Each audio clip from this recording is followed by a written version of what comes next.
Hey everybody, this is Bob, and tonight I'm talking to Glen Tickle. Glen has just told me that he's from New Jersey. Correct. So are you part of the Hoboken Tickles? No, I'm other side of the state. I'm out by Oh, okay. Pennsylvania, not out by New York. Are there tickles in Hoboken? I know there's a I, few of us around. I have no idea. I just thought, wouldn't it be funny to say the name of a city in your last name? Because it Yeah, sounds like if there was some kind of esports slash comedy, Olympics kind of thing. It could be the Hoboken Tickles. yeah, I'm on board. You're I'll on board. sign. Oh, I'll well, then there you go. But you yeah. said you're not in Hoboken, so No, what would you I be? mean The the New York Jets and New York Giants play in East Rutherford, New Jersey, right? That's so I true. can I can drive the hour into Hoboken. So you'd be the East Rutherford Tickles. Yeah, I really think we gotta. They either have to change it to New Jersey or move. It's ridiculous that we just let that stand as a state. It's embarrassing. Well, it's because New York's so nice they named it twice, so they get away with a lot of stuff other people don't get away with. Yeah, Is there a New Jersey, New Jersey? Because if there was, then they could pull that there's kind of Jersey crap. City, New Jersey. Doesn't count. The That's probably the Camdenton Tickles. closest. Yeah, maybe not. Because Camden, New Jersey, Yeah, has got the same MO as St. Louis, Missouri these days, which is being a very rough place. I was gonna say, is it having a sick aquarium? Because that's No, a high murder rate, I think, is what we're going for uh, on so that. Because, yeah, St. Louis murder is. aside, the aquarium, lovely. Uh, that could be another one, the Camden Murderers. Yeah, and you guys have a great chess museum. Right, exactly. You brought it back around to the chess. I was going to say, how do you even know that? I only found out that there's a chess museum because my son told me. He's like, I'm going to the chess museum. And I said, are you leaving town? No, it's in St. Louis. I'm like, what?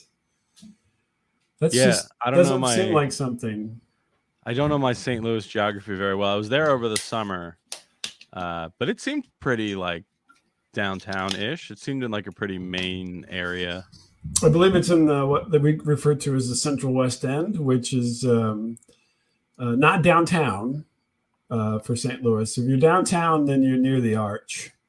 Yeah, it was a short drive from there to the Yeah, Arch. it's a hop, skip, and a jump from the Arch. You can go to the is it the World Chess Museum? Yeah, I believe Yeah, it's yeah, the World Chess Hall of Fame, and then there's the yeah. museum in there. Right. Because St. Louis resident, what's his first name? Robert. I want to say Robert Sinkfield. He's a very rich guy who loves chess, so he's put a lot of money into like making St. Louis kind of the The default chess. chess capital of the world, and Yeah. it seems to be working. Well, you know about it, and Yeah, now I know about it. So, I mean, it's going to be a slow road, but yeah. eventually, I think everybody will know about it. It is you guys do have my favorite sports team name. The professional chess team in St. Louis is the St. Louis Archbishops, Oh which yeah, is a rare double pun. So you gotta love it. yeah. I think I think they actually named themselves after a Monty Python skit, but let's not spoil it. Yeah, If you remember, there was a the Bishop. Remember anyway. I do. Oh, okay, good. So, Glenn, thanks for talking to me tonight. Sure. I appreciate it. And so, tell us a little bit. Like, is Tickle's really your last name? This was my Yeah. first thought. There's a place in England called Tick Hill, Mm-hmm. and it got, as best as we can tell, it got like run together over the years from there. Like that's where the name originated, and then as they left, we're just a family of mumblers, so it just got squished from Tick Hill down to Tickle, Tickle. and now we're cursed as a Apparently, family. you're all related to Ronnie Wood from the Rolling Stones. Tickle. Yeah, you So just it looks can't. like We you're in don't a Swiss enunciate. chalet, though. To be honest, you look like you're in Oh a yeah, it's my beautiful mid-century This was I'm in my dining room right now. I do a lot of virtual shows from a shed in my yard. Mhm. But I was in the process of redoing it, and then I wasn't doing as many virtual shows, so I just Mhm. didn't finish. So I've been doing them from my dining room, COVID which ended used and I gave up on it. yeah, it was. I was genuinely I was doing for I think December 2021. I was averaging like 4 or 5 virtual shows a day for like corporate gigs Really? and stuff. Yeah, it was insane. That must have been And exhausting. yeah, the most I did in a day was 10. Mhm. And it really was like after the second or third one, I had to start telling people on these Zoom calls. I was like, hey, if I start repeating a joke, you can just tell me because I don't remember anymore. Like nothing feels real. I've been sitting in a box in my backyard for hours, just reciting the same 30 minutes of comedy material over and over again. I'm in, So I'm in a just keep, shed. It's got a tin roof and it's baking my brain. yeah, I'm like, you just go ahead and like type next in the comments and I'll just move on. Heard it. Heard it. Yeah. That Glen Tickle, he's a repeater. That's what he is. I've gotten it So, too now because my dry bar special on YouTube did some numbers. So sometimes I'll be doing like a cool. virtual show and then I'll start a joke that was on that special and people in the comments will be like, "Oh yeah, I saw this one."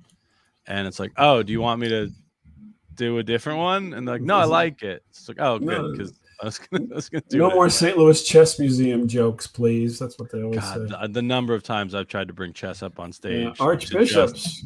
to just silence. So, and so you also, we want to make sure that everybody knows that you're not in Pennsylvania. You are in New Jersey, Correct.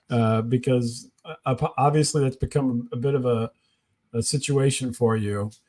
That Yeah, Pennsylvanians are adopting you against your will. it is a thing. It's where I'm at in New Jersey. I am like very close to the border. So I remember when I got to college, you meet a bunch of new people. You're talking about where you're from.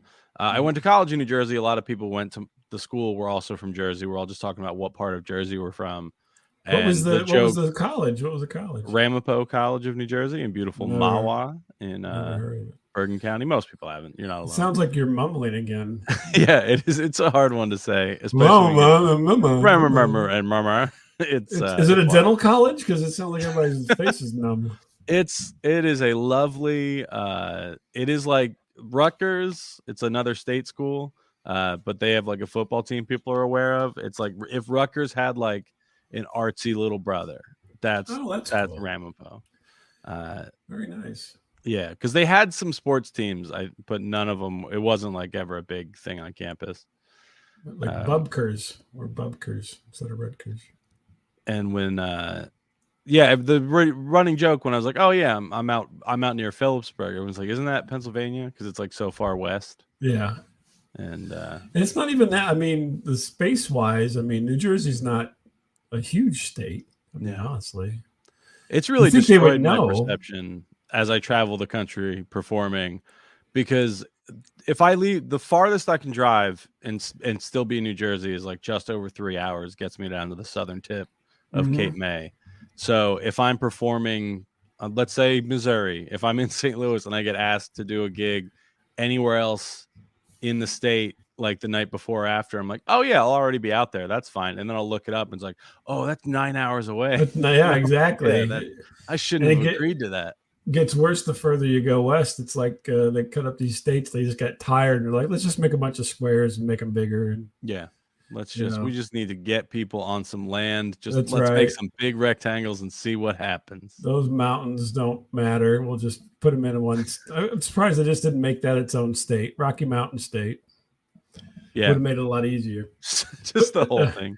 The whole thing's just one state. Yeah, Rocky Mountain State. I don't know. There's a bunch of goats or something there. So, so now one of the things that caught my eye was that well, first of all, tell us a little bit about, because you mentioned you had a special on YouTube. Tell us a little bit about because you have a career, and you probably should talk about that. I'm a stand-up comedian. Not right now, you're not, sir. No, now I'm seated talking to a cartoon cat. That's right. It's a fun change of pace. It took you over 10 minutes to even mention that, which is funny. Most people. I wasn't sure if I was supposed to bring it up. I don't mind. You talk about it all you want. No, I love it. It reminds me of Space Ghost Coast to Coast, right. which is it's comics are always like clamoring for late night TV spots, and I'm like, the only talk show I ever like genuinely really cared about was Space Ghost Coast to Coast. Have you seen the Dana Gould where he's doing the Planet of the Apes? Dr. Zaius. Yeah. Those are really fun. That's very much Space Ghost-ish of a way. Yeah. I guess I did also like it when Alf had a talk show briefly, but I don't think that's who was the human? I can never Max remember. Wright, but what was his name? Louis or something. He was, Louis, I can't help it. Oh, is the dad on the show? The dad, yeah. Oh, Danny. Was his name Danny? Yeah, it was. You sure? I think you're thinking Full House. You think that was Danny Olsen Tanner. twins was Alf. I'm trying to remember the family. Alf would always say a name. He'd be like Louis. Like it wasn't Louis, but I just Louis. It was like whoa. I'm pretty sure it is. Anyway, I'm trying to remember. Alf is unimportant. He's dead. Let's talk about Glenn. Yeah, I did. I do. I have an Alf spec script that I wrote. Because every couple of years they talk about bringing Alf back, and it will never happen. Because Willie, because it had that. It was the L. Anyway, yeah. But there's a clip of Alf just repeatedly shouting the N-word on set. Oh. It was like an in between takes thing. So it was. Alf was running the same time that LA Law was running. Mm-hmm. And there's an episode of LA Law where they had to put a witness on the stand, but the witness had Tourette's. Oh, so nice. It was like a very special episode to like teach people what Tourette's was. And so the witness kept shouting the N-word on the stand. So Alf is like doing an impression of that character because they were filming the night after that aired. And I'm like, that doesn't make it okay. But like, that's the context. If anyone was wondering why. Who was the guest star that had to do that on Law and Order? It was, I forget the dude's name, but he was one of those guys where it's like, oh, it's that guy.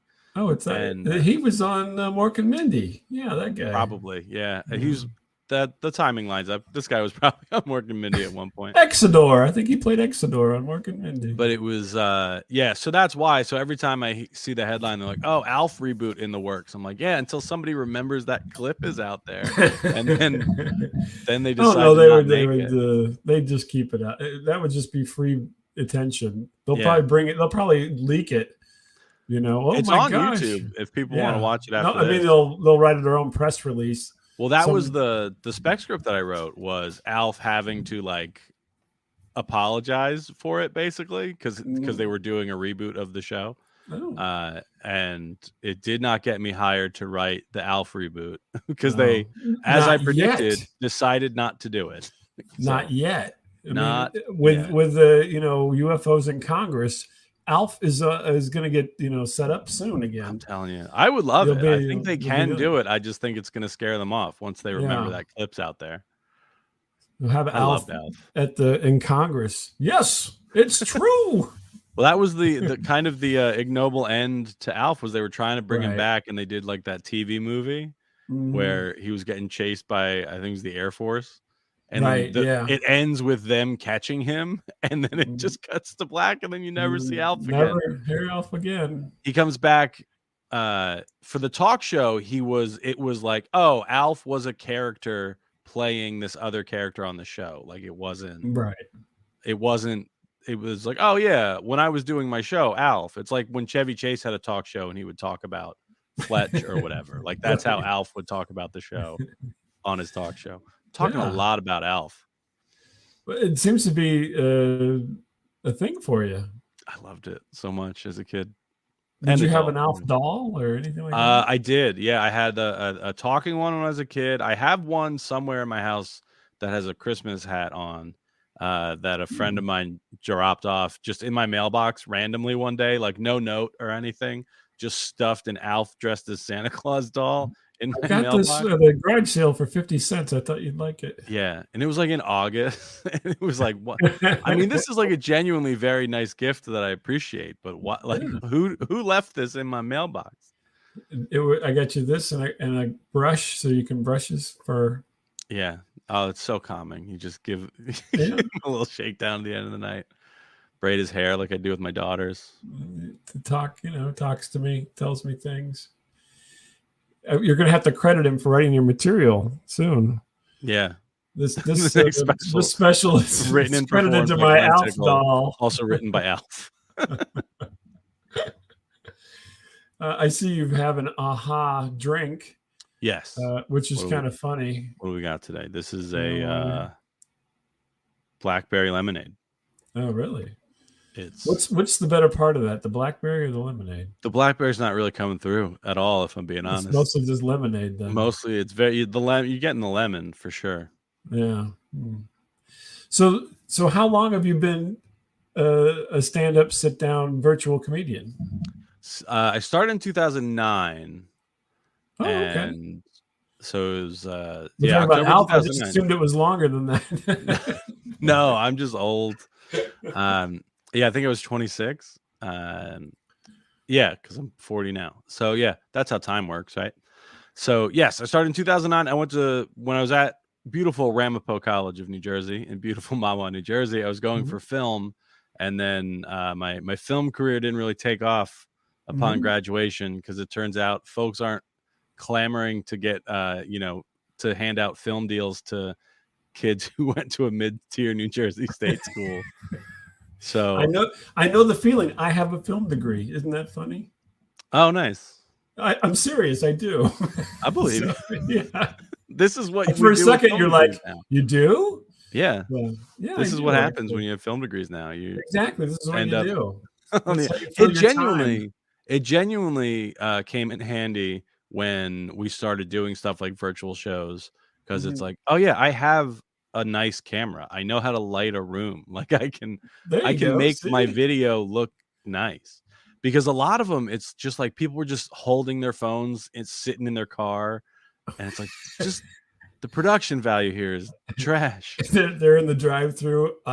Give me just a moment. I'm ordering, and then come back to the show. The first virtual show I did was a college gig, and I had like slide presentation. Like I really was like making most of the medium, since they were doing it on YouTube Live. Like I did a short video that I played in the middle of my act. I had pictures queued up.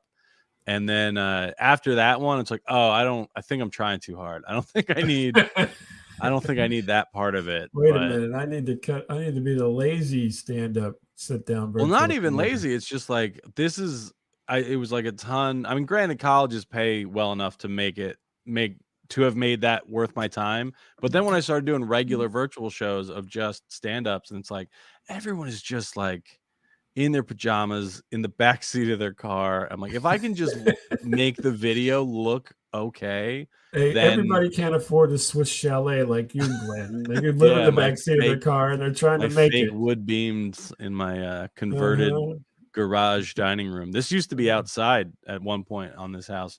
There is an outdoor faucet sticking out of my dining room wall. This used to be the carport of the house, and they that's a pot filler. That's a pot filler. That's what you say. Whenever you're selling, you're like, yeah, we got it's a little low, but that's for a stove. You fill the pot. It's been painted over a couple times. The handle's not on it, but it's like right next to my coffee bar setup. And I was like, I should just turn it back on so I don't have to walk back and forth to the kitchen to like fill up the kettle or whatever. There you go. The only problem is there's probably no drain. But no, that's covered up. It's just it'll be. That's fine. what you do with all those leftover diapers. You said you had a kid, so yeah, we probably got a couple laying around. Yeah, you got a case of diapers somewhere that didn't get. All of a sudden, the kid magically learns how to go to the bathroom and the toilet, and now I've already paid $20 for this. Yeah, that is a real concern when you're potty training your kid. You're like, all right, I do need to get more. Do I get the big box? Mm-hmm. Because that's cheaper per diaper, but right. If potty training clicks this week, then I'm sitting on a lot of diapers and I'm done having kids. So I'm not much for charity, so I'm not giving these suckers away. But so Yeah, like, hey, do you want half a box of diapers? can What'd you do with can the I other half, eBay you these weirdo? half a box? The other half is the top to an outdoor faucet and a few other things from the junk drawer. Yeah. So 2009. So what? I mean, how in the hell did you go? Guess what? Guess what? Mom and dad or whoever. I'm gonna do stand up comedy. Sure. It was like I said, my film work had kind of dried up. I was doing some freelance So stuff. were you graduated at this point? Yeah, I was Oh, okay. 26 when I Yeah. started. Um, and it was like all the shorts and stuff I was making in college were comedies. So and then stand-ups were getting hired for writing jobs that I was not getting hired for. And I'm like, well, Yeah. I know how jokes work and I don't mind standing in front of people. So if that'll get me a writing job, I'll just go do that. And as soon as I started doing it, I was like, oh, this is better, actually. This is I this like this. I like this much better. yeah, the immediacy of this is too hard to compete with. So Because you I didn't. still, I write and shoot sketch stuff with friends of mine sometimes. Mm, But it can be a long time from when you have a funny idea for a video to anybody seeing it. Like if it's you got to write it, then you got to rewrite it, then maybe you get money to film it, so then you got to cast it, and then you're editing, and yeah. then maybe it gets in a festival, and then it could be 2 years before you get it in front of an audience. And if you're on stage at an open mic, you can say whatever you want and find out if people like it There immediately. you go. When you're So let's starting say out, they probably won't like it. that you're that you, took some figuring you're out. waiting on the money part. What you got to do is just do it and then stick it out there, and then you know what? Oh, I'm done, and then you'll be done with Yeah. it. Well, that's that we did. I did a feature my last year of college for like no money, and it was like, I can't. I used up all my favors on this What's one. what was the title of that It was feature? called Several Ways to Die Trying. I'm not sure if it is streaming anywhere. It was on when Netflix did DVDs through the mail. You could get it through that. You could get it through Netflix.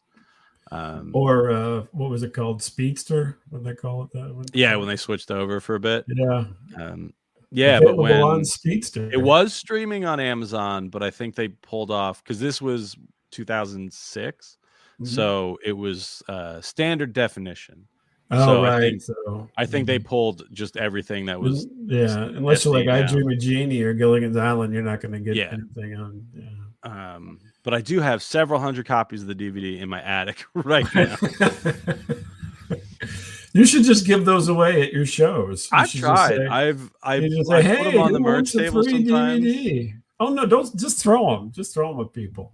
I think everyone who wants one at this point has one. Well, your parents, maybe they want all the rest of them. You say, "Yeah, in My case dad you will lose any." occasionally call me and be like, "Hey, I found another box." And, He's like, but it's wild because "Come get these, please." we shot it for so little money that when Netflix ordered, just like I forget, I'm sure it was whatever was their minimum amount. It was made like 200 or whatever. That order like covered the cost of production. Oh wow, Uh, that's nice. and even like it didn't make any money, but it didn't lose money either, which for a Ooh, first time feature is like an impressive statistic. yeah, And I was thinking about it the other day because I'm like, I did sell a movie to Netflix. Like you put that on your resume. I thought about it because it bugs me when people like exaggerate claims on their I, credits. I, I hate to tell you, Glenn, but you're in the business of exaggeration. Oh, I know. And it's like, well, because like I have a small part in the movie. The movie was available through Netflix, Mhm. so it It feels wasn't like because you I got could. seen in the mirror, was it? Because it wasn't like, oh, there's the guy behind the camera in the mirror. No, you can at one point, but it's also I was the coach at one point, Oh, and okay. it was it's like yeah, I could technically say I've been on Netflix, but that feels like a lie, and I don't want to do it. you know. Well, But then then I see other people who are like, "Oh yeah, I was on Saturday Night Live." I'm like, "No, you weren't. and like people will know that. They're like, oh, well, I was an extra. It was the early '80s. Whenever you can't remember anybody. Yeah, it was one of the Ebersol years. No one knows that. Like, oh, I was a extra in a sketch that got cut at dress rehearsal. I was like, well, then bad news. You weren't on the show. I was in dress rehearsal though. They recorded you're it. Close. You're close. I'm sure that was a very fun day for you, but that doesn't count.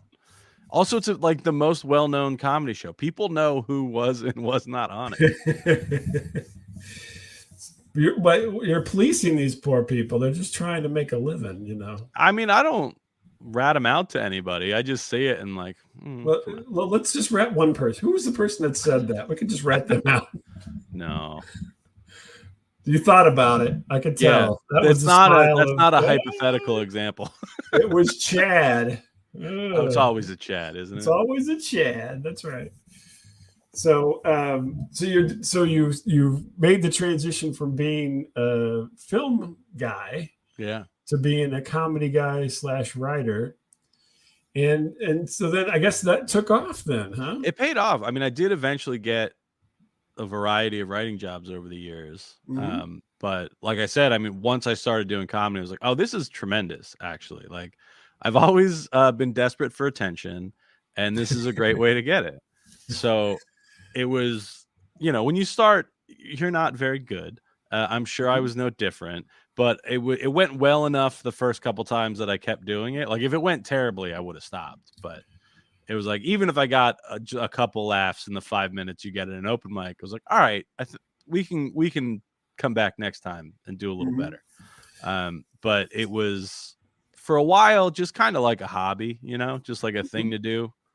And I think for a lot of people, it just stays that. And I've heard other comics, like other professional comedians, complain about people who aren't like, don't go in 100% on it, who are just like screwing around in their local comedy scene. And like sometimes they'll like get a feature spot at the club or whatever. And I'm like, yeah, but that's fine. Like they're in my way. I was on Saturday Night Live, for Christ's sake. I should be up there as a feature. Yeah, I'm like, they're not the ones. He was on Saturday Night Live, even in a cut skit. Yeah. And it's like, if you can't compete with the guys who are doing this as a fun little hobby, then I don't know that they're the problem, Norm Macdonald told me to fuck off. I mean, honestly, who gets to do that? Who? Not anymore. He was really mad at me specifically. Yeah, he was mad. Him and Chris Kattan were fighting, and I got in the middle. Sorry. I was just trying to do the math. I'm like, were they on the same season? Yeah, they were. And actually, they did fight. That's a whole thing. But there's a whole backstory to all that one. Yeah. So, but sounds. I wasn't there, by the way. I was never on. Yeah, you were in the background of a sketch. I was never on. I've never been on a skit that's cut. I barely even watched during that time period. To be honest with you. That was peak SNL for me. Well, there you go. Because it's the thing of like everybody always talks about. They're like, oh, it was so much better years ago. I'm like, well, it's because you were 12. Like getting to stay up late and watch TV felt real cool because you were a child. Like that's why it's been pretty consistent, I don't think the kids that grew up with Gilbert Gottfried are saying that, but that's okay. Yeah. Because he wasn't like Gilbert Gottfried. Anthony Michael Hall was there. It was those are the goals. The Billy Crystal years. Yeah. Maybe marvelous, baby. Marvelous. So I mean, is the other thing actually, let's go a little bit more on the comedy. I don't want to keep it too late because but I do want to. Oh no, I feel so bad about mixing up the time earlier. We're gonna go all night. Fucking night. Yeah, you can play on Honey, that. Put the coffee on. So then, I mean, this is what you're doing. You're writing stuff. You're performing. You made it through COVID by performing in your shed. I mean, so many shows from the shed. I mean, that's fantastic. That's pretty good. Yeah. Do you think there was any kind of pity bookings because of the COVID situation? Oh, maybe. I know that you're not good enough. I'm just mean because of the situation that people be like, we should help Glenn out because it's COVID and he can't go anywhere. He's I stuck in do feel Pennsylvania. I do feel like some maybe comedy in general, they're like, we don't really need a entertainer, but like, there's not a lot for them right now. I Yeah, when appreciate David I'll Spade's take performing pity from the back of gigs. his I don't car, care. then that's really makes people feel bad. Yeah. So, I'll take a um, pity gig once in a while, I'm hey, not it's a I'm not gig, right? opposed. I mean, that's part of the game, isn't it? So, I mean, Yeah. so you said you traveled. So, I mean, do you travel like all over the country? I do. And There's I think about I can't keep it straight in my head anymore, but only a few states left that I've not been to or performed in. oh, you should Uh, get there's an app called BEEN. Anyway, you can track where you've gone in the world. You know, you kind of it's like one of those maps you put stickers on, but it's an app. yeah, Anyway, I'll you check. should do that. I've been looking Yeah, for one of those because it is most of them. yeah. It is just like the Pacific Northwest I've never been to, the Dakotas, I think Mississippi and You're probably better off. Arkansas, Louisiana, like that area. So it's like Northwest and like Central South. Everywhere else I've been and You've told been to jokes about before. Kansas, Nebraska. Yeah. Oh, I'm might as well move to Nebraska for as frequently as I perform there. Are you an honorary Cornhusker? Are you? Yeah, one of my best friends, who I started, he lived out in Pennsylvania when I started, and we were doing open mics together. And then he's moved around a couple of times over the years, but he is back in Nebraska in his wife's hometown of 400 people. Oh, great. So any excuse he can find to like book a show somewhere and get me to drive out to Nebraska to see him, I am there. Oh, fantastic! That sounds nice. It is. It's great. I always love to go see my friend Pat. Hey, Pat, how's it going? I'm sorry you didn't really get on Saturday Night Live, but he didn't out you, so you're good. He's got some legit credits. He's also an actor, so he's been he was on that HBO Perry Mason reboot. Oh yeah, okay. I didn't watch that because I I mean, once you see Raymond Burr, I mean, what are you gonna do? He was the yeah. original Perry Mason, you know. So. Well, what you got to do is you got to just make friends with somebody who had a pretty minor role in the show, and then and then you you'll just kind like of it. like give it half your attention until you see your Yeah, friend, and then you you'll be perk like, up, and yeah, then Pat, I watched all the episodes. oh You yeah, can check my history. yeah, I play through them all. Yeah, I have so all many the friends way. who do like who are actors or even just people who do like background work, and then they're like, Mm, oh, I'm gonna be on this show. I'm like, yeah, I'll watch the show. Like, yeah, absolutely. If anybody sure. asks why, I'll tell them because you did such a good job. I'll support you. I got nothing better to do than watch You whatever handled episode that of TV smoothie show my over the friend is on. counter with the grace and finesse. Yeah. So, so I mean, you're making a go of it. I mean, what kind of life is this for you, traveling around all over the place? Do you, I mean, do you drive everywhere? Do they fly you? I Yeah. mean, give me a little I don't background like to into this. fly. Oh, well, then they love you. They're like, you're like, don't pay me to fly. I'll just drive. Yeah. And it's just like I had to fly. I did a college in Worcester, Massachusetts one night, and then I had to be at a college in Kansas City the next night. Holy shit. And it's like, well, I have to fly that for that. Like I can't Mm, do it any other you way. drove. I'm like, man, And you're using the it extra diapers.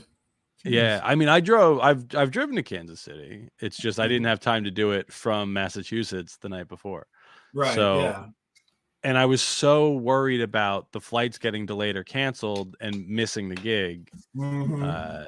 And it was it was a couple weeks ago. There were terrible storms up here in the Northeast that like shut down all the airports in New York. The one terminal at LaGuardia was just like under 2 feet of water. Yeah. And it That's was like, normal at LaGuardia, the old yeah, it's LaGuardia. like Yeah. that's why I don't like I can if I know a storm is I can like leave a little earlier or like maybe take a different route. But if your flight gets delayed, there's nothing you can do about it. Right. So Well, if you I can have to fly, I hop in a will. rental and you just drive all night. Yeah. It's like I'm not afraid of being in an airplane, is I just get really anxious about being late for something. And if it's like east of Omaha, I will probably just drive it. After that, further than that, I might like I'll price out a flight. See, what kind of car do you have if you're making all these long distance I have driving a 2017 Honda Fit, which gets rough. Not to give them a plug, but it gets like 40 miles to the Yeah, I gallon. was gonna say that's good gas mileage. Yeah, it is. It's great. All the seats all fold down flat, so like I can do overnight drives where it's like, all right, it's 3 a.m. I'm getting a little tired. Let me pull into this rest stop, fold all the seats down, take a little nap, and then keep going when the sun comes up. Oh my! And that's hardcore. I've never slept at a rest stop. I'll be honest with you. I It sounds like I a don't horrifying love it. experience. Sometimes. I mean, it's like one of the benefits of being a 6 foot tall white dude. It was just like, yeah, like I'm pretty safe most places. Now, I hate to tell you this, Glenn, but you don't look menacing, It's and you the don't dimples. you I don't look sound too easy to menacing to kill. me. And I Yeah, think but if you just see me, know, curled up in the back of a Honda Fit, I would actually, you know what? I probably look adorable. I assume I look adorable. I just look like a I big was gonna sleepy teddy say, bear. they're like, is that Alf? Yeah, well, I do bring the doll with me. You're snuggling. Yeah, I need something to snuggle in there. It gets cold in the car at night. Yeah, Alf keeps me warm. So that kind of schedule. I mean, is it something that you enjoy? I mean, do you enjoy that schedule? Yeah, I try to keep my kids are 5 and 10, and I like them, so I try to be home as much as I can. Good But for you. Traveling to do comedy is literally my job. So like I have to balance that, as I'm planning trips for stuff. Like I have a friend who does cruise ships and he'll be gone for like 3 months at a time. And I'm like, oh, I don't want to do that. And Right. because That'd be tougher maybe. yeah, like I typically work clean. And like a lot of people who've done dry bar also do cruises. He's like, oh, you do well on cruises. I'm like, yeah, but I don't want to be gone for 3 months. Like I want to be at soccer games and stuff. Well, when they get a little older, they'll be like, "Dad, take us on a cruise." Well, that's they are now aware of Disney cruises as a thing. They'll be like, "You cheap guy, go get a cruise job so we can go along." Yeah. Well, my buddy is like, well, my kids are in their 20s. They don't care. They don't want me to be home. That's fair. Yeah, fair enough. I'll circle back. With your kids just being young, so then you try to book things together so that you're gone, like you do a circuit or something. And yeah, like I would rather go out for like a 1 week trip than 4 or 5 shorter trips. Right. Onesie, twosies. If possible. Plus, I mean, just, if you have to drive to Nebraska, you might as well make it worth your while. I believe that's on their license plate. Yeah. Like, well, you got to be here anyway. You might as well. You might as well make it worth your while. Might as well go see Johnny Carson's house. And the whole works. Yeah. And we got the corn palace. Yeah, I did a chicken festival there last year. What was the festive part of the chicken thing? It was, I think it's the whole thing. I think is sponsored by Cane's. Oh yeah, love the Cane's chicken chain you guys have out there. Yeah, good chicken. But yeah, it was my friend who moved out there was helping organize it, and they're like, oh, we think we might want to do comedy this year. He's like, I know exactly who to get. We can get my friend to come in. They're like, Pat, we can't get Glen Tickle again. Oh, yeah, every year, come back, talk about chicken. Well, it was weird because when they booked me, between when they asked me to do it and when the event occurred, my wife decided we needed to get backyard chickens. So, I saw a picture with you of the chicken. I was going to ask you about that. That's one of ours. So I think by the time I don't remember, is it branded? How do you know it's yours? Maybe it's just a neighbor chicken that came. I think we had just gotten them when I went out there. Maybe like they were pretty small. But now like on the new special, like I have a whole section where I talk about the chickens and the ordeal of getting them and how weird it is that. Did they come in the mail? They were supposed to. Did they die in the mail? Probably. The one. So they. My wife ordered some from a farm in Texas, and then those ones never got here. And so she just went to Tractor Supply and got the exact ones that she wanted. And it's like, why did we bother why do we put these other ones through Through the the ordeal of the misery. mail when you could have just you could have done this anytime? I don't think people really. I worked as a courier when I was young in like college, Oh, and really? I don't think people realize that chickens do come through the mail. And I mean, Millions every yeah, year. I looked it yeah, up when she told me this was how they do it, and it was like two and uh-huh. a half million to 3 million every year. It Every helped year, revitalize the economy after the Great Depression yeah, all these because it gave chickens. people access to a food source in remote areas. And it's It's like, crazy. yeah, Hmm. but I So don't do know what you do happened to the ones the? you ordered. You have chickens for the eggs, or are you like Yeah, butchering chickens, or what's no. your? No, okay. I'm a vegetarian, and my wife and kids are not, but I How'd can't that imagine. happen? Oh, just like a decade ago, because it made me sad, so I don't want to do it anymore. But That they weren't vegetarian, or that you didn't like the meat thing made you sad. yeah, I stopped eating meat a while ago, like when around the time my first kid was born. Mhm. But I'm not like The weird and placenta will preachy do about that it. to you. Yeah, Yeah, like it's not. The policy has always been like you guys can eat whatever you want. right. I'm not gonna make a grand decision that the family is gonna stop eating meat. That sounds insane. Um, What do you if mean? they It happens wanted every to, day. great. But uh, but also like they're basically just pets. Like I can't imagine. I cannot imagine my wife. It's weird to me, honestly, that my wife and children still eat chicken based on how much they love the 4 chickens that live in our backyard. Uh, Yeah. but I they don't know how do. long do chickens live. I've never I don't thought know. about that. Do you have it? Have you got a clue I'm how sure long she's they'll told me, live? but I I don't. mean, just like any family pet, they got a shelf life. Yeah, I'm sure she has told me. I don't remember. Hmm. I'm surprised you don't use the eggs or whatever. Or No, are yeah, oh they? yeah, we use the eggs. Oh, okay. I thought maybe you just let them hang out in the backyard and you No, fill the eggs with the neighbors, or we do. I mean, because we get 4 every day, right? basically. Sometimes there's an extra one. Sometimes it's 2 or 3, but Yeah. there's 4 chickens back there, so we have a pretty steady supply of eggs. The kids And ever when watch Chicken Run? Because then they'll have a whole, I don't think they've seen storyline it. that goes with your chickens. They used to watch Disney's Chicken Little Chicken until Little. I heard the part where the pig just screams that Darth Vader is Luke's father for no reason, just like blurts it out.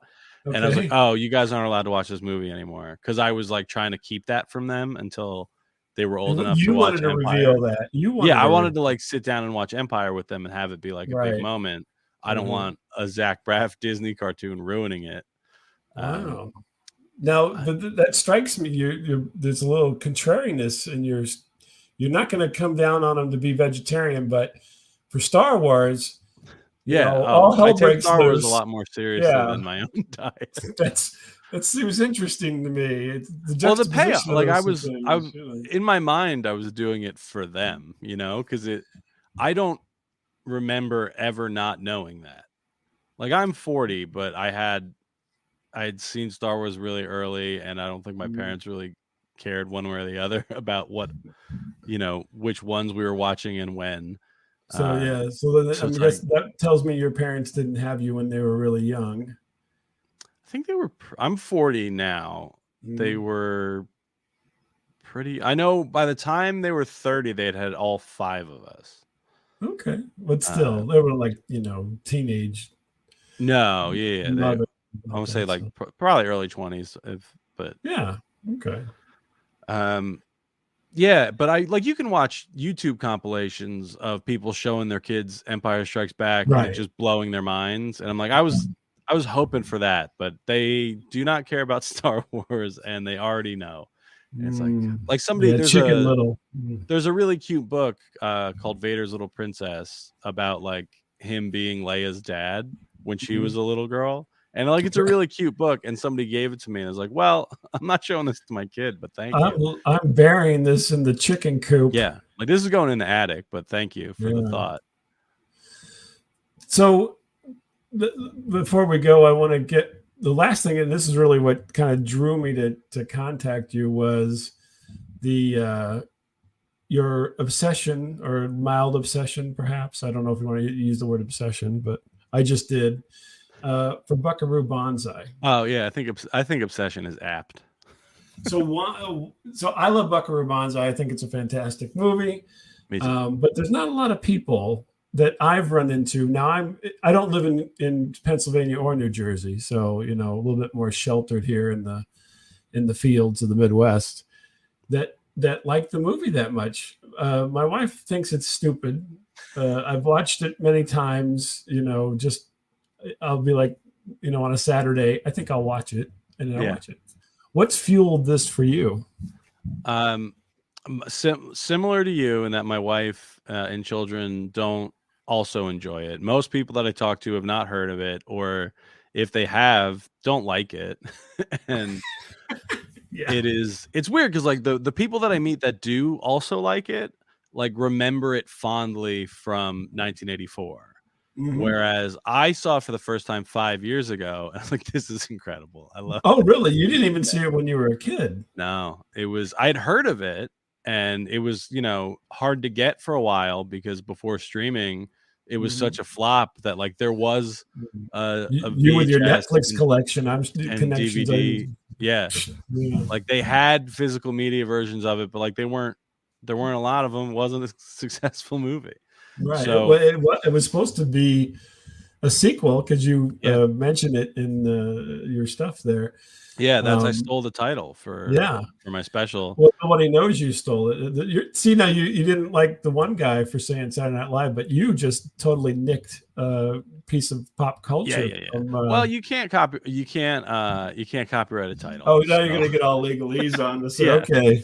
You were a man of two sides of the coin here. 20 years ago.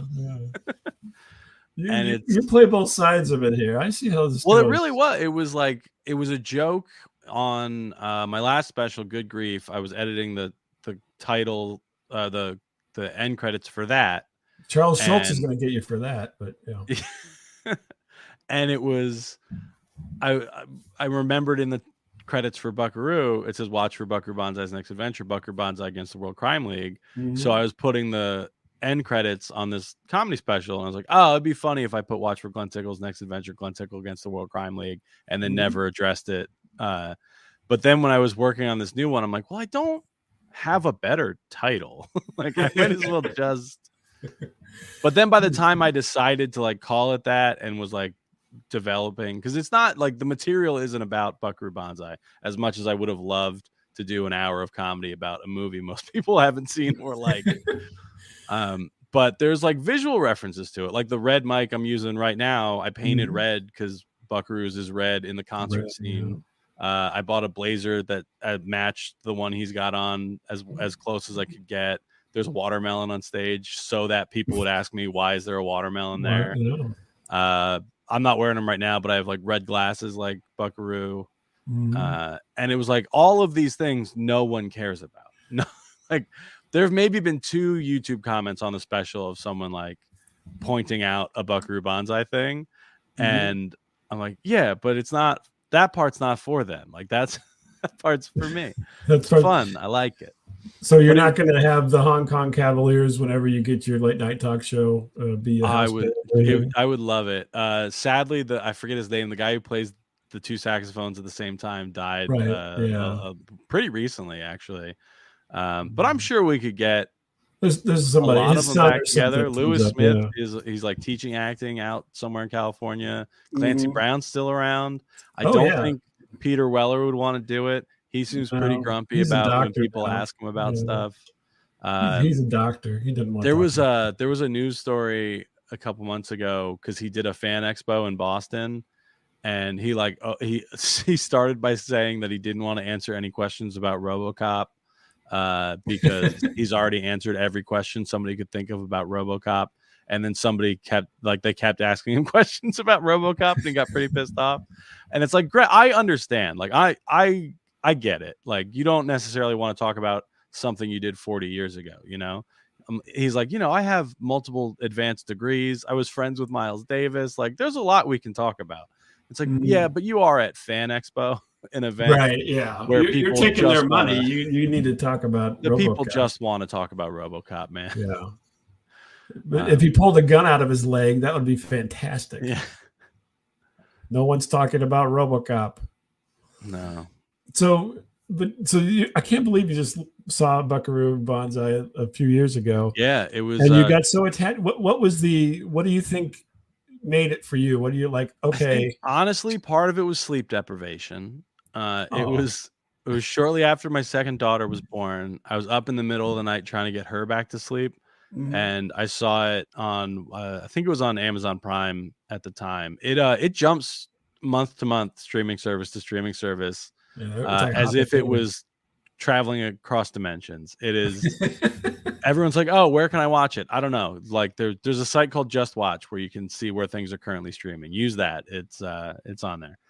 And it's like, "Oh, I've heard of that movie. Like it seems like something I would like, but I've never gotten around. I'll just watch it right now." And like 15 minutes in, I was like, "This is the greatest movie I've ever seen in my life." But Now, 10 have you minutes watched it in, again since then? Because you said you a were lot. sleep deprived. Okay, good. Yeah, yeah. Just Like checking. 10 minutes in, I was like, "This doesn't make any I don't understand what's happening." And Mhm. then somewhere in that 5-minute gap, I'm like, "Nah, this rules actually." It was the concert scene like really won me over Oh, okay. because if anybody watching or listening isn't familiar, and I'm assuming they're not because it's a movie that lost almost its entire budget 40 years ago. So Buckaroo is you see him, he's performing brain surgery, and then he does the jet car experiment where he Mhm. drives a jet car through a mountain. Through a Then he mountain. goes to New Jersey to play a concert with his band. Mhm. And during the concert, he like shuts it down because somebody's crying, and Somebody's crying. it Yeah. ends up being his dead wife's lost twin sister. Twin sister. Yeah. But he's like the Ellen Barkin. yeah, he just shuts it down. He's like, "Is somebody not having a good time?" And Yeah. as a comedian, I'm like, I don't think I've ever related to something on screen more than the impulse to just like grind a show to a halt because you find the one person not enjoying it. Where I could be on stage and it's going great, but there's just like one person who's just like making a face or whatever the whole time, and it's Mhm. like I no longer care about the people enjoying my comedy. Why don't you? Like, what's your deal? And that's how you met your wife. Yeah, she was my long lost wife's Yeah. twin. The wife's twin. Yeah. Exactly. Yeah, aliens brought her back at the end. It's fine. But yeah, and it's granted the movie does kind of fall apart after that. It does. What? There's a pretty sharp drop There in was a quality. glue with the movie. You got to watch it again. You got to think about that. Well, Don't you make have statements like that. they started with the cinematographer from Blade Runner Mhm. and then lost him halfway through production and had to get someone else. So a lot of Yeah, it he was from that little college in New Jersey. like yeah, like the concert scene like looks great. There's Mhm. not quite enough extras and everyone is doing the weirdest dances you can imagine, That was but weird. like the cinematography of it, it's a beautiful scene. Yeah. And then it does kind of fall like some of the stuff, the motorcycle chase looks pretty good, but then after that, it just looks like flat. It's like it looks like an episode of the A Team, like visually, which is another thing that I love, but it's not known for its like cinematic quality. Right. Wow. They always have the shot where the car goes over the camera. It's blowing up. Guys are jumping out of it. I Yeah. Oh, mean, there were rad stunts for sure. It was actually yeah. probably I haven't looked it up to confirm this, but I would put money on the fact that the stunt helicopter pilot in Buckaroo Banzai also worked on the A Team Oh, it because could be. there was like one dude with a helicopter who did like all the helicopter stuff in the 80s and Right. it was I'm sure there were a couple others but there was like one main guy doing it all and basically like if you had a helicopter in your TV show from like 1978 to 1989 this was the cat that you called. Yeah. He did all the And Airwolf stuff too. yeah, Airwolf, the A Team, anytime there Yeah. was a chopper, it was him. Uh, So I just realized this as we're talking, but and I've been racking my brain trying to remember. So there was a device inside the truck when he goes through the mountain. yeah, the That oscillation overthruster. oscillation. Thank you. I could You're not welcome. get that. Do you realize between the flux capacitor and the oscillation overthruster is Christopher Lloyd? Yeah, and also the guys who designed the DeLorean designed the Buckaroo's jet car. Oh, so they just just the repeat. Except, well, Yeah, no, well, just put it in the truck. the reason the DeLorean has to get to 88 miles an hour is because of Buckaroo. The call sign for the jet car when they were doing the experiment was HB 88. Yeah, Which is fantastic. actually on the back. I gotta take my headphones off, but I have that on Okay. the back of this hat. Oh, As is that a custom hat or my what is that? team, as my team Banzai hat. Oh yeah, okay. Uh, Your headphones were covering up the BB yeah, a little bit before. Yeah. yeah. This was I made this hat like a true dork. I bought the patch Uh-huh. online, and then I was walking around a mall. I forget what some like just killing time between shows one day, and they had like a custom embroidery place. I was like, "Can you throw Mhm. HB88 on the back of this?" And they're like, "Why?" I'm like, "Don't worry about it. Just here's money. Do what I'm asking." Well, since you're vegetarian, it can't be how many hamburgers you've had. But No, could be. I'm um, trying to remember how many like bad veggie burgers I've had. They're never good. They're never good. I well, I have a question for you about that, but Sure. let's finish up Buckaroo Banzai. So, but I mean, that's fantastic. I applaud you for your infatuation with it. There's not many people, and I don't have a hat. I'll be honest with you. I just love to watch the movie because of Yeah. because for whatever reason uh, and I was young when I saw it, so it hit me, and I'm like, there's such a camaraderie to the movie, right? So it's got all these guys in it, and they're all kind of, I mean, it really is a superhero movie, pre mainstream superhero movies, because they don't really have superpowers, but they're all kind of have an identifying thing. Yeah. Which I Um, mean, they cribbed that from Buck Rogers, basically, sure, where he had, but it was like his was like the 40s version, so it was like cartoonish stereotypes of like he had a German friend and an Irish friend, and like right, uh they are right, all also just white dudes. right. But yeah, like that's a thing that I do genuinely love about it is it does feel like when you watch that movie, you're like, oh, this is like probably what the third or fourth one of these. Like, I got to go watch the other ones, but there are no Mhm. other ones. But Right, there like is only one, yeah, one they off. they throw you into the middle of this world that does feel a lot bigger than the movie, which is a Mhm. shame that they never made the sequel. They did release the sequel as a novel in I think 2021. It came out. Right. I think Um, there was a comic book as well. Yeah, there've been a few off and Yeah. on over because they did the Mhm. comic adaptation of the movie Right. Marvel put out in Mhm. '84, Yeah. and then there was Return of the Screw, and I forget the other run. I think it was from Dynamite Comics. Hmm. Those are pretty I'm good. not. I like the comics more Yeah. than I like the novelization of World Crime League. So, well, so I'm surprised you wrote an Alf spec, right? Yeah, No Buckaroo. no, uh, they've been they've talked off and on over the years about like either doing a reboot or Kevin Smith was attached to do a TV series for a while, but Mhm. it was unclear who owned the rights to it. Jeff So Goldblum, I would think at this point. he walked away because he's like, we'll figure it out. Like when when you find out if you can actually make this thing, let me Right. know. Yeah.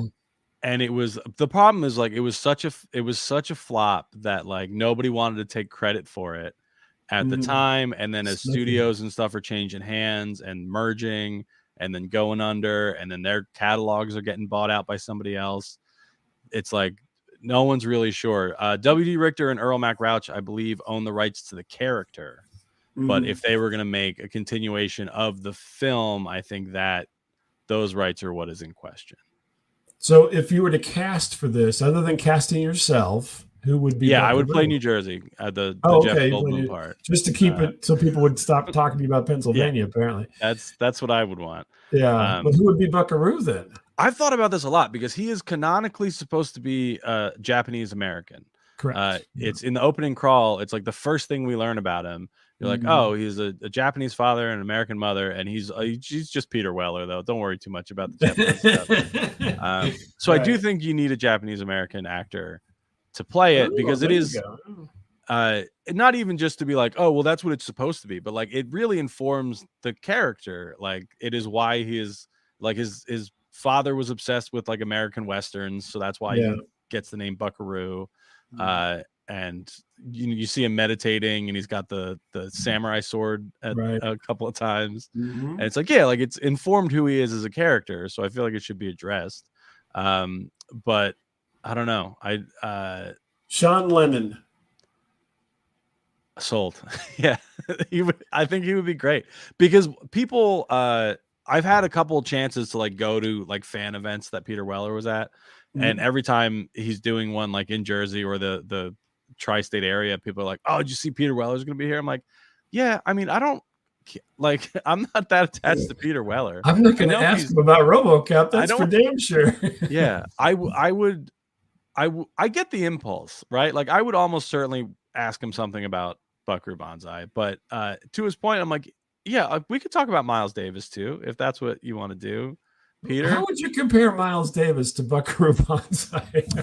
Peter Weller and Miles Davis were friends. Yeah, that would be a question to him, and he'd be like, "There's no compare. Why are you asking me that stupid?" I'm sure Buckaroo would like the music, you know. Oh yeah, of course. He's a worldly person. People are like, "Oh, he's so good in that movie." I'm like, he's fine, but he's admitted he's like, I didn't understand what this movie was about. I didn't understand what was happening. He is just a lot of the times doing Humphrey Bogart did an interview once where he's talking about how sometimes you're not really sure how to like act a line, like you don't know how to get from what's on the page out. So sometimes you just got to say it out loud, and that's good enough. And that's what a lot of Peter Weller's performance feels like to me in Buckaroo Banzai, where it's just like he doesn't know what he's just saying words. You don't think that he really? I mean, he emoted when Ellen Barkin was crying in the audience, and he stops the show. You didn't buy into that acting there. He absolutely doesn't. He just says, hey, don't be mean. You don't have to be mean, because remember, no matter where you go, there you are. There you are. Yeah, exactly. And it's like so flat, and it works absolutely. Like I'm not saying it's a bad performance. I'm just saying he pretty clearly didn't understand. They wanted Tom Hanks for this thing. That would have been terrible. I love Tom Hanks, but yes, you're just saying that to get a job somewhere. I'm sure. Yeah, absolutely. That Thing You Do Again, starring Glen Tickle. But yeah, because he would will be the band The Tickles. He would have done.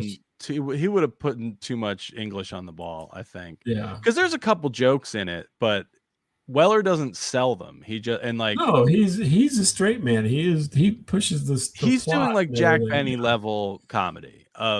He's not selling the joke. He's letting the joke play out on the people around him, which I do genuinely appreciate. The best joke in the movie is when don't give it away. My children can't hear this. John Warfarin has Penny captive, and he calls Buckaroo to like rub it in and demand the trade of the overthruster for Penny's life. And as like a proof of life, the bad guy puts Penny on the phone to like prove that she's alive. And when she starts talking, Buckaroo just goes, "Penny, get off the phone." And every time I like laugh at that line because it's so weird. It's like not like it's great. But Buckaroo, they've got me. Yeah. He says it the same way I would say it to my mom if she picked up the extension when I was talking to a friend in the 80s. You know, Mom, what do you? That is lost in a whole generation of people now. Because there's.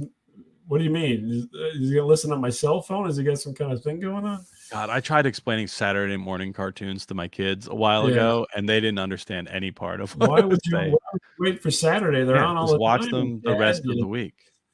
No wonder he likes Buckaroo Banzai. He doesn't have an idea what's going on. We had one TV and 5 children, so we'd have to argue every Saturday morning. It was just the Thunderdome to try to figure out what shows we were going to be watching. Exactly. Well, Glenn, I thank you for your time tonight. And thank you so much for having me. Don't feel bad for ghosting me several times. It's gonna keep me up at night. But one last question, because you said you were vegetarian, right? Yeah. And I don't get. I always ask people who seem to be able, I think, can handle this question, because I'm not asking it maliciously. Okay. But some people think that it is malicious when I ask it, because they think blue cats are always being sarcastic. But why make a burger vegetarian? Why not make something new? I have a great answer for this, friend. Oh, good. I addressed this very issue on my dry bar special. Now, well, don't tell me. I'll have to go watch it now. You're spoiling Yeah. it. Yeah, I'll say that. I'll say just go watch the There you go. it's on my first album too, but the dry bar special is shorter. But yeah, I've addressed this specific question. Okay, there you go. It's suspense. We'll So carry it yeah, over to do the next homework, thing. audience. Go look up Glen Tickle Yeah, the Favorite on YouTube, and there you go. it's in there. That, and you can watch Chicken Little and hear all about Darth Vader and Luke Skywalker. Yeah. Glen Tickle, thanks so much. You want to say where people can find you other than the big glentickle.com that I put up on the screen? Sure. That's got links to everywhere. My new special, Glen Tickle Against the World Crime League, is on YouTube, and I'm just at Glen Tickle on all the social medias that I'm still on. So, Which one did you abandon? Can you say? Twitter, I jumped Are you on ship. Threads? Yeah, I'm on there. Does it feel good? It's starting to feel closer to what Twitter used to be like. Mm-hmm. It's not quite there yet. Anytime I try to be like, oh, I want to find this old posts, like the search feature still is trash. Or I just looked up, there's a comedian named Brian Miller that I really like, and I saw a clip of his. It's like, oh, I'll go see if he made the jump over to Threads yet. And I just searched his name and then searched what I assumed his handle would be. And not only did he not come up in the search, but like nothing relevant to putting in the words Brian Miller showed up. If you put cut SNL sketch, it'll pop right up. Yeah. Saturday Night Live credit liar. That's not who I was talking about. Brian Miller is a great dry bar special. He's a very funny comic from Minnesota, or in Minnesota, or he's probably been there. He's somewhere in the Midwest. I don't know. My geography. Somewhere in Minnesota. I don't know him that well. It's just another comedian that I enjoy. And now, Bob, you've ruined my connection. Thank you. Now he's going to be mad. Brian Miller, if you hear this, you're a tremendous comedian. I look forward to working with you someday on our Alf reboot. Yeah, exactly. Co-writers. He's going to be playing Alf. He'll be Alf? Be Willie. Yeah, he'll be Alf. I'll Willie! be Willie. Thanks, Glenn. Thanks for having me.